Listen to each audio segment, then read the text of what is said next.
Saya hanya mengingatkan tentang pentingnya institusi yang dilahirkan dengan semangat besar dan semangat untuk perang terhadap korupsi.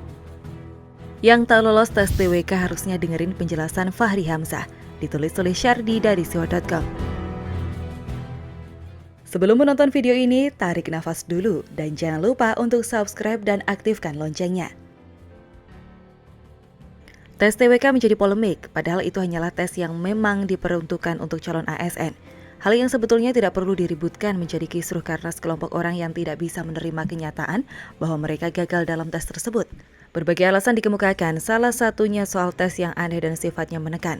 Harusnya mereka terima kenyataan, bukan membuat sensasi dan narasi yang memperkeruh situasi. Katanya berintegritas, masa gagal saja disikapi dengan reaksi yang sangat berlebihan. Bila perlu mereka harusnya dengerin penjelasan Fahri Hamzah soal tes TWK. Dia ikut memberikan tanggapan terkait soal-soal yang diajukan dalam tes tersebut. Salah satunya yaitu soal yang mengharuskan pegawai KPK untuk memilih antara Pancasila dan Kitab Suci. Fahri berpendapat soal-soal yang diajukan dalam tes TWK merupakan serangkaian tes untuk melihat reaksi kejiwaan seseorang yang akan diangkat menjadi penegak hukum.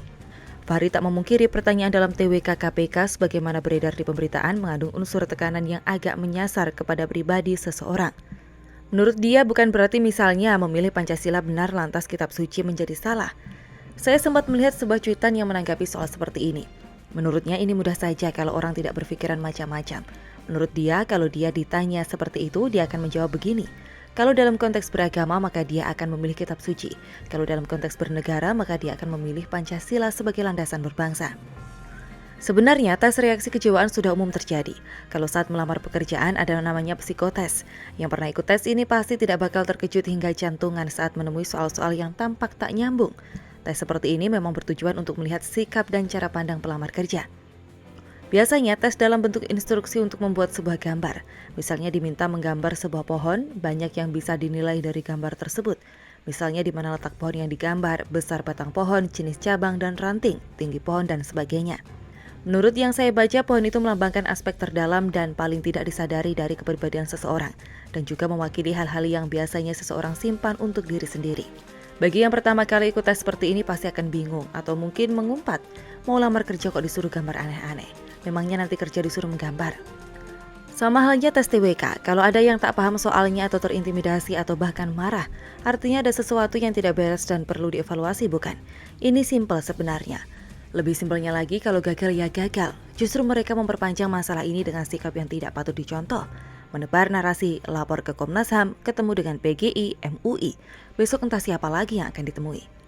Mereka anggap tesnya bermasalah. Justru pikirkan lagi, kenapa yang lolos jauh lebih banyak, sedangkan yang tidak lolos cuma sekitar 5,5%. Disebut bermasalah kalau yang tidak lolos mencapai 95% dan yang lolos hanya 5%. Itu baru pantas dicurigai tesnya seperti apa. Saya kali ini setuju dengan Fahri Hamzah. Tes ini ibarat menilai reaksi kejiwaan atau sikap dalam menyikapi sebuah masalah.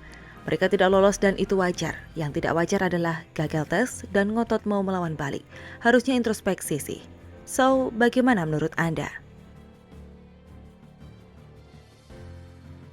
Ingin tahu lebih menarik? Yuk simak video selanjutnya. Untuk itu, di bawah induk usaha Pertamina, Riken diharapkan mampu bersaing dengan perusahaan EPC ternama internasional. Pengambil alihan Riken itu tidak akan membebani Pertamina. Erick Thohir mau panggil Ahok, bahas nasib Riken.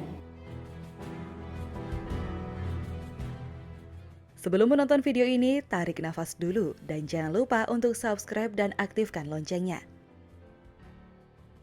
Menteri BUMN Erick Thohir akan memanggil Basuki Cahayapurnama atau Ahok beserta komisaris Pertamina lainnya dan direksi Pertamina terkait rencana sinergi BUMN PT Rekayasa Industri ke perusahaan migas plat merah tersebut.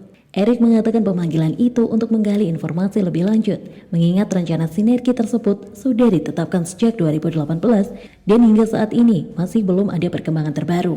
Dalam rapat kerja bersama Komisi 6 DPR RI di Jakarta, memang masih ada kendala di rapat internal Pertamina antara direksi dan komisaris. Beri saya waktu mungkin coba 1 bulan ini. Kita akan memanggil direksi dan komisaris Pertamina.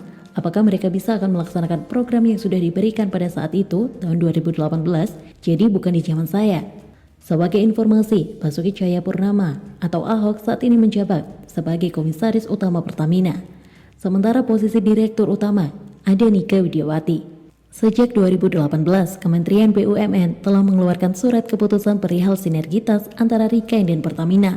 Erik memandang proses itu harus dilakukan segera karena Pertamina untuk mendukung bisnis utama perusahaan. Rikain itu kan sebenarnya sudah ada surat atau putusan. Saya nanti mesti cek itu di tahun 2018. Kalau tidak salah, di mana Rikain itu lebih baik disinergikan dengan Pertamina karena Pertamina itu perlu banyak sekali pembangunan. Apalagi sekarang ada yang namanya kilang, petrochemical, dan lain-lain dibandingkan dia bersama pupuk. Menurut Erick Thohir, rencana sinergi Rikain ke Pertamina memang masih ada kendala di rapat internal Pertamina antara direksi dengan komisaris.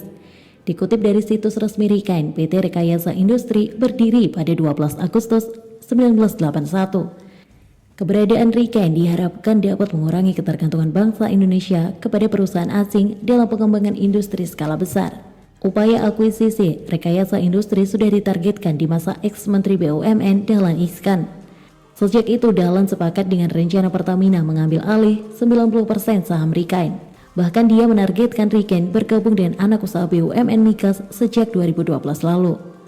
Di tahun yang sama, pemerintah menargetkan akuisisi sudah selesai dilakukan dan anak usaha tersebut sudah bergabung dalam anak usaha Pertamina.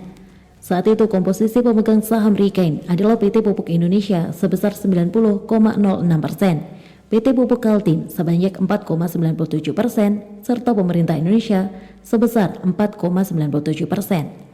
Seiring dengan berjalannya waktu, Rikain mampu menyerap ilmu rancang bangun pabrik dari perusahaan-perusahaan EPC kelas dunia. Tanpa kenal lelah, Rikain terus berinovasi dan mengembangkan kemampuannya demi menghasilkan karya berkualitas. Menurut catatan bisnis.com, rencana akuisisi Rikain oleh Pertamina telah mencuat sejak zaman Menteri BUMN Dahlan Iskan. Dia sudah sejak lama menghimbau Pertamina agar mengakuisisi Rikain agar Pertamina bisa memiliki keahlian di bidang konstruksi dan rekayasa termasuk untuk membangun kilang dan infrastruktur energi lainnya. Dalam menuturkan, Indonesia membutuhkan perusahaan besar yang bergerak di bidang engineering, prosuriman, dan construction agar dapat bersaing di kancah internasional. Untuk itu, di bawah induk usaha Pertamina, Rikain diharapkan mampu bersaing dengan perusahaan EPC ternama internasional. Secara korporasi lanjut Dahlan, pengambil alihan Rikain itu tidak akan membebani Pertamina, sekaligus dapat mewujudkan cita-cita Indonesia untuk memiliki perusahaan EPC kelas dunia dengan mengutus Rikain dalam tender-tender yang diikuti Pertamina.